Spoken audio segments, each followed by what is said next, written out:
হরে কৃষ্ণ। 10টি নয় 20টি নয়, একাদশী ব্রতে মাত্র এই 6টি নিয়ম ভক্তি ভরে পালন করুন। খুলবে কপাল, মনস্কামনা হবে পূর্ণ, সমস্ত পাপ থেকে পাবেন মুক্তি।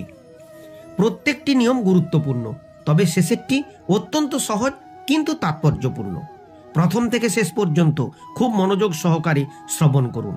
এই 6টি নিয়ম যথাযথভাবে পালন করলে আপনিও পাবেন ইহলোক ও পরলোকের 6টি অকল্পনীয় ফল। নিয়ম 1, একাদশী ব্রতের আগের দিন সম্পূর্ণ নিরামিষ ভোজন করুন।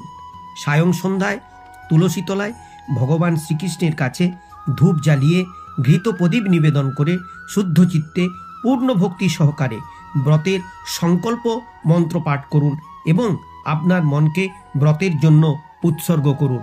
সংকল্প মন্ত্র: একাদশাং নিরাহার স্থিতা অহম অপরেহিনী ভোক্সামি পুণ্ডরীকাক্ষ শরণং মে ভাবাচ্যুত। 2, একাদশী ব্রতের দিন নির্জলা উপবাস থেকে তেল, সাবান, শ্যাম্পু বাদ দিয়ে স্নান করে শুদ্ধ চিত্তে ভক্তি সহকারে পুষ্প, পত্র, জল এবং ফল সহযোগে ভগবান শ্রীকৃষ্ণ, রাধিকা, তুলসী মহারানী, পঞ্চতত্ত্ব ও একাদশী পূজাকৃত্য সম্পন্ন করুন। 3, ব্রতের দিন নির্জলা উপবাস থাকতে পারলে খুব ভালো। যারা নির্জলা উপবাস থাকতে পারবেন না তারা ভগবানকে নিবেদন করা ফল, জল খেতে পারেন। দুধ, ঘৃত, ঔষধ সেবন করতে পারেন। তবে একাদশীর দিন পাপপুরুষ যে পঞ্চরবিশস্যের মধ্যে লুকিয়ে থাকে, সেই পঞ্চরবিশস্য যেমন চাল, গম, যব, ভুট্টা, ডাল, তিল ও মাছ এবং ওই পঞ্চরবিশস্য জাত দ্রব্য সম্পূর্ণরূপে নিষিদ্ধ। মধু সম্পূর্ণরূপে বর্জনীয়। নেশার দ্রব্য যেমন চা, পান, ধূমপান, সুরাপান সম্পূর্ণরূপে নিষিদ্ধ। তবে খুব কষ্ট অনুভব করলে ফলের সাথে বাদাম, পেঁপে, গাজর, কুমড়ো, আলু সিদ্ধ করে লবণ ছাড়া খেতে পারেন। 4, সামান্য কিছু সেবা করার পর যত বেশি সম্ভব ভগবান শ্রীকৃষ্ণের নাম সংকীর্তন ও মালা জপ করুন। হরে কৃষ্ণ কৃষ্ণ কৃষ্ণ হরে হরে, হরে রাম রাম রাম হরে হরে। সাধ্যমতো দুস্থ মানুষদের দান করুন।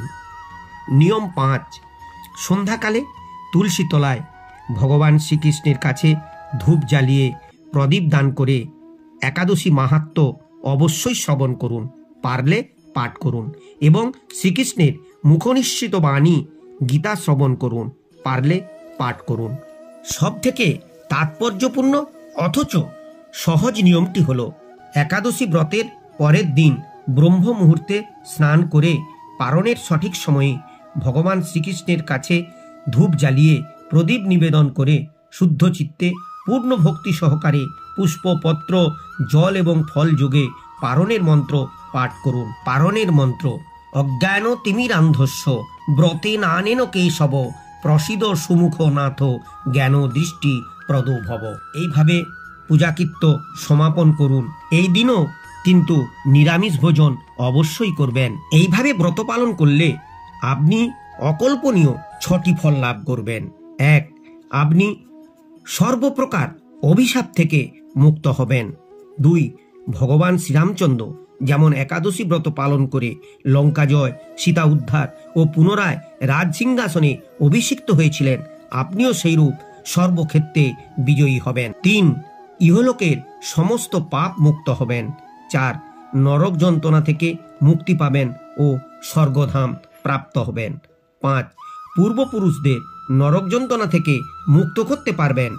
6, সমস্ত শত্রু হবে বিনাশ, খুলবে কপাল, মনস্কামনা হবে পূর্ণ। ভিডিওটি ভালো লাগলে লাইক, শেয়ার করুন। এইরকম আরও ভিডিও পেতে চ্যানেলটি সাবস্ক্রাইব করে পাশে থাকুন। ভগবান শ্রীকৃষ্ণের কৃপায় সবাই ভালো থাকুন, সুস্থ থাকুন। হরে কৃষ্ণ।